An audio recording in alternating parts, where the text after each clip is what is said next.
Alright, hello everyone and welcome back to Kottabos Space Program, where today we're having a look at yet another wonderful mod, this time in the form of the Surface Experiment Pack, which is being made by forum user Albert Kerbin. And what this glorious little piece of work looks to add into the game is a whole series of parts to use along with the Kerbal attachment system and the Kerbal inventory system to actually allow you to build experiments on the surface of the planets you visit, and I love that for a couple of reasons. One, I always love any new part that is for the Kerbal attachment system and Kerbal inventory system, because I just am infatuated with the idea of building things off-world. It's just cool.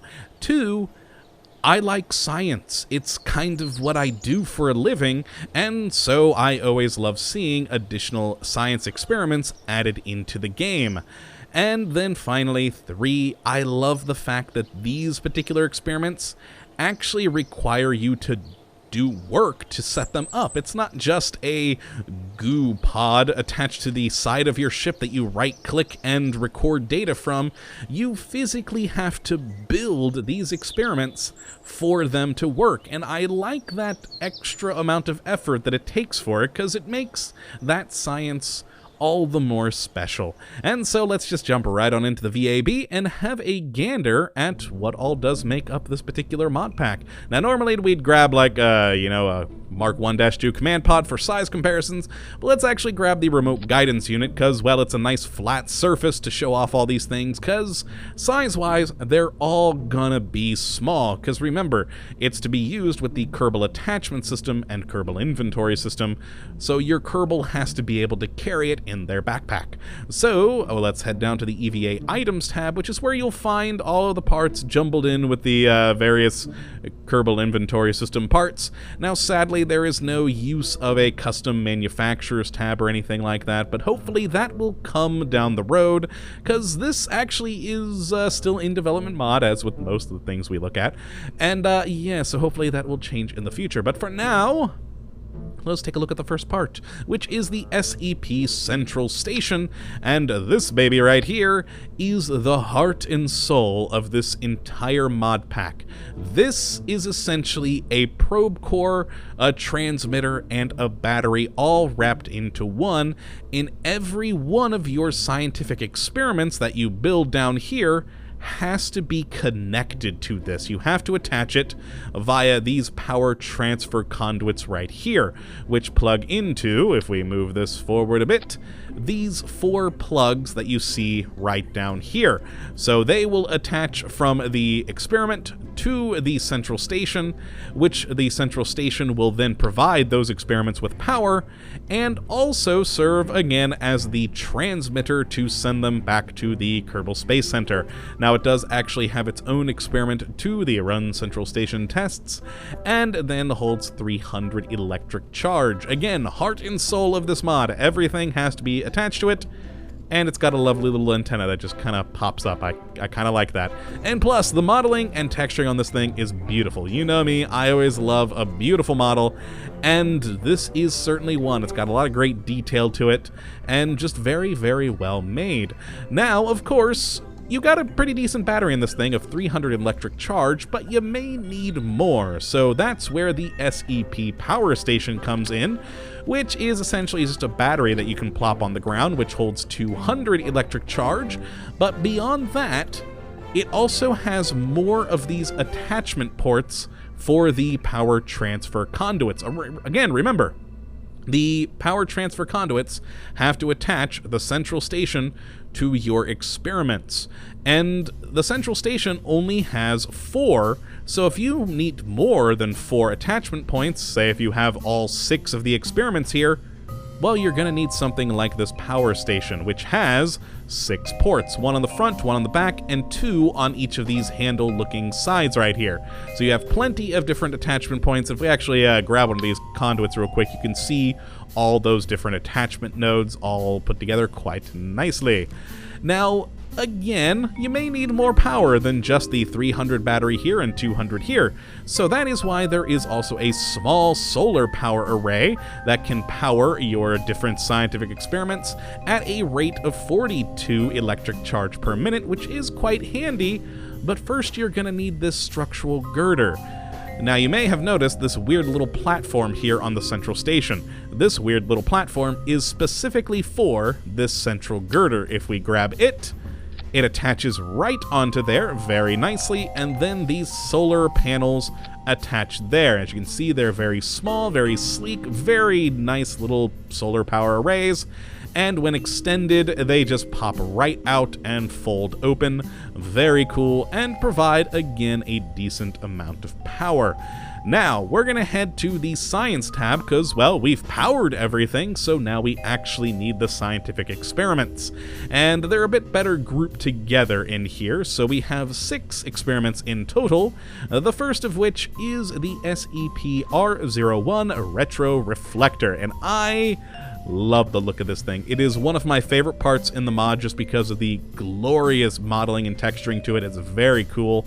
And of course, all of these are based off of real-world experiments, and the retroreflector is very similar to the reflectors we left on the moon when we visited it, and we shoot lasers from the Earth to the moon to measure the exact distance between the two so that we have those accurate measurements. And as you can see here, the name of the experiment is Laser Range Measurement, and that is its goal. You set it down and get accurate measurements between planets. Very, very cool.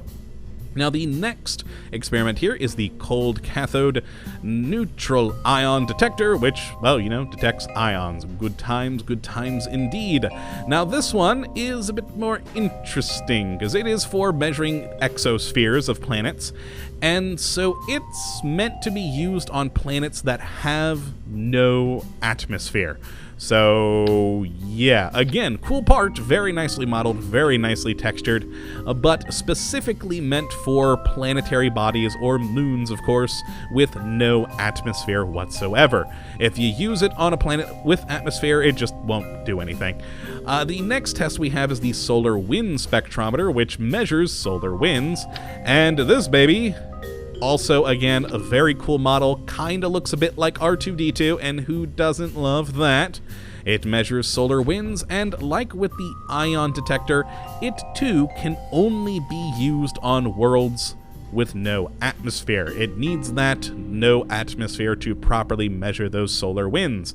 So again, a limitation of these two parts, but also, you know, that's what they're meant for. So you specifically send those to the places with no atmosphere. The next one we have is a passive seismic experiment, which, you know, just measures the seismic activity of the planet. Very, very cool. The next one is the interior heat probe, which measures the interior heat of the planet. Now, both of these can be used on any planet whatsoever, doesn't matter atmosphere or not. And then the last experiment is sort of the opposite of the Solar Wind Spectrometer and Neutral Ion Detector, as this one, the weather station, requires an atmosphere to be used. So if you put it on, say, in the moon, it won't do anything. There's no weather on the moon. So, those are the different science experiments. Now, as for other parts added, again, like I said earlier, the power transfer conduits, which hook all of these together. We also have this SEP port attachment tool, which is what you use to attach these power transfer conduits to one another. So that is the specialized tool for that. And there's also a golf club that got included, but it seems to have no use, which is weird. But it's there. You can play golf. But yes, that is all for the parts. Let's actually head out into the world and go someplace we haven't been in a very long time. I have set down a lander with all the tools we need over at the island airstrip, so let us just go over to Bill Kerbin, who is over there, and yeah, Good old Bill. Good old Bill. He is, of course, an engineer, which is required with the Kerbal inventory system and Kerbal attachment system to actually build things, because, well, he's the engineer. He builds stuff. So let us open up his inventory and go over to this box, where I actually need to do a little inventory management because I grabbed some things when I was testing earlier that are unnecessary. So, for tools that your engineer needs, he needs a wrench, which is included in the Kerbal inventory system, and this allows you to attach things to the planetary surface.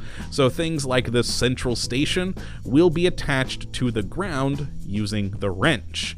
And then we have that SEP port attachment tool, which is used to attach these different power transfer conduits to the different experiments and stations, as well as attach the structural girder to the central station, because this tool is used for attaching nodes. This tool is used for attaching stuff to surfaces. So let's grab the central station, the structural girder, and the solar panels here, and let's get this thing set up over in this direction, because of course all the experiments are in that container. So let's pop down the, well, actually first, let us select the wrench, because we need to attach the central station to the ground, and then just hold down H and attach. There we go. Now next, we need to go to the port attachment tool and use this girder, because again, it needs to attach by a node. So then we can just hit R to switch it to node mode. As you can see there, we have the nice node attachment point. Then hold H, then attach. Then we have to switch back to the wrench, because this girder is technically considered a surface rather than a node, and we attach these solar panels to it via that way. Well, I've got 4 of them, so let's just hook these all up real quick. There we go. 2 more. Let's do it a little bit lower. And last one. And hold H. Excellent. And then just extend these lovely little things outward. Ah, look at that nice smooth animation. Very, very cool indeed.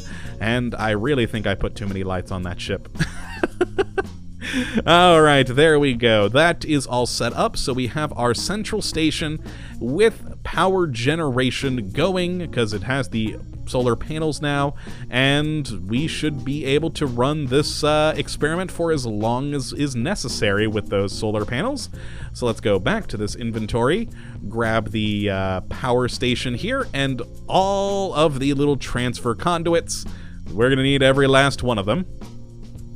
And what we can do, because we attach them together using these transfer conduits, they can extend out quite a ways, because they work just like the piping does in the Kerbal attachment system.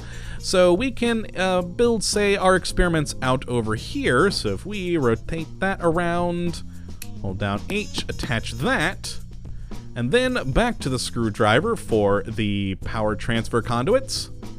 And there we go, that one's attached there. We then need another transfer conduit over here, and then you just right-click on that conduit, hit link, go over this direction, hit link, and there we go. Our power station is now connected to our central station, and now anything we attach to the power station will also be attached to the central station. So that's why these power stations are useful, because they have all these little attachment points, so you can really spread out all of your experiments from different points, or of course chain multiples of these together to really get a good distance going. Now we need experiments, so let's go to this crate here, and I think I can only hold 3 of these at a time. So let's grab these. Excellent. And over here, now we'll attach this one just directly to the, actually cancel, I need the wrench turned on right now. Let's attach this one directly to the central station. Now, to tell where the power conduit node is, you can see that circle. Let's actually rotate it this way a bit. That circle right there in the center, that's where the power node attachment point is. So we want that facing towards the central station, just, you know, for simplicity's sake. It'd be weird if power conduits were going through other items. So to attach that to the surface. Now the Retroreflector, let's actually attach this thing over here. And its attachment point's on the back there, so let's sort of set it down here. Then the neutral ion detector, which of course won't work in the atmosphere here, but still let us set it up here. Lovely. And let's go ahead and go back to the port attachment tool and start attaching these. So, attach that one. Oh, nope, it's wanting to cross over there, so let's rotate around. There we go. We need another one on the other side. Then you there. Beautiful. And we can start linking these up. And link. And link. Excellent. And, ooh, yes, we need another attachment point on this one. So let's hit...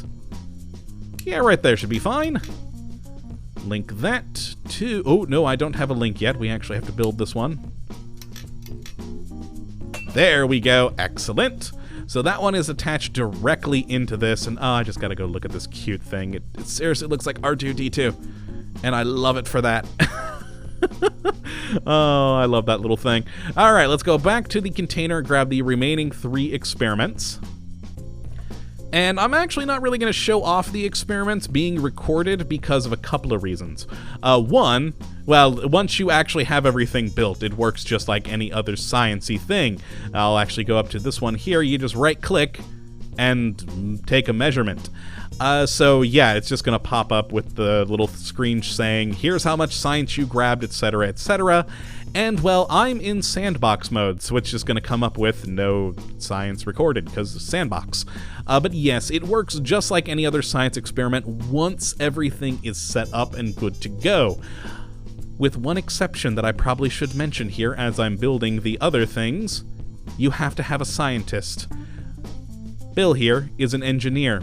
He is required to build everything, because, well, engineers build stuff. That's their purpose. Oh no, I need to go to the other tool here. That is their purpose. So you need the engineer to build all the experiments in place, and then you need a scientist to actually run the experiment. So Bill here, he can set all this up, but he wouldn't be able to run the experiments because he's not a scientist. And I like that additional step, because again, it makes the science feel more like it's realistic science. You're actually needing a scientist. So Jebediah couldn't go and set up these experiments, so why should he be able to actually run them?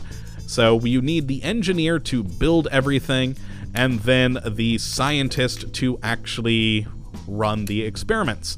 And of course, I grabbed just a single pod, or single person pod, when I set everything up here, so I have no Bob with me, just Bill. But like I said, I really had no intent of showing off the experiments here because we are in sandbox mode, and there's not a whole lot of point to that. The main point of this mod is, well, the setup. You get everything good to go, and then let the scientists do their job. So let's just set up these last 2. There we go. Just link them together. Excellent. Look at that. We now have a complicated series of experiments all set up and good to go. And it's just cool. Now again, like I said, I actually really like the fact that you then need a scientist to do these things. So if we actually go and, say, click on this over here to run the experiment, run the Central Station tests, you'll see that we can't because it needs to be controlled by a scientist. So it tells you right there, and that's a slight problem for Bill here. But of course, hopefully you'd have multiple people on your missions and they'd be good to go. So you would at least need a 2-person mission, an engineer to build everything, and then a scientist to actually run the tests. And I'm perfectly okay with that, because again, I like this mod because it adds that little extra bit of difficulty to things, and it also is there to will make science a bit more interesting. Again, I've always kind of disliked the just right-click nature of the different experiments in the game so far, so having these a bit more complicated and a bit more involved is quite cool. So that is really going to be it for this mod then. I've showed you the parts, I've showed you how to hook them all up, and then again, once you have a scientist, you just right-click the parts and run the experiments, and you're good to go. But yeah, that is going to be it for today. If you would like to check out this mod for yourself, you can take a look at the link in the description as always. And of course, I do hope you have enjoyed this episode today, and that you do come back for the next. But until then, thank you for watching, and as always, have a good one. Little hop. Oh, he fell over. Really, Bill? You fell over from a hop? Later, folks.